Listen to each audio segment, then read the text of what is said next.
வன்கொடுமை தடுப்பு சட்டத்தில் கைது செய்யப்பட்ட எம்எல்ஏ மகன் மற்றும் மருமகளின் காவலானது நீட்டிக்கப்பட்டுள்ளது. இது தொடர்பான விவரங்களை தருவதற்காக நமது செய்தியாளர் மதியழகன் இணைகிறார். வணக்கம் மதியழகன், விவரம். வீட்டு பணிப்பெண்ணை துன்புறுத்தியதாக பல்லாவரம் தொகுதி திமுக எம்எல்ஏ கருணாநிதி மகன் ஆண்டோ மதிவாணன், அவரது மனைவி மர்லினா ஆகியோர் மீது இந்திய தண்டனை சட்டம், வன்கொடுமை தடுப்பு சட்டம் ஆகிய பிரிவின் கீழ் நீலாங்கரை போலீசார் வழக்கு பதிவு செய்து இருவரும் கடந்த ஜனவரி மாதம் 25ஆம் தேதி ஆந்திராவில் கைது செய்யப்பட்டு புழல் சிறையில் அடைக்கப்பட்டிருக்கின்றனர்.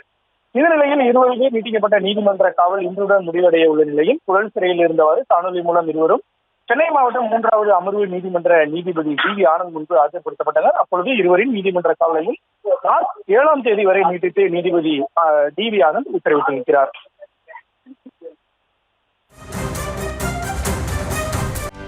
செய்திகளை உடனுக்குடனும் துல்லியமாகவும் தெரிந்து கொள்ள சப்ஸ்கிரைப் பண்ணுங்க.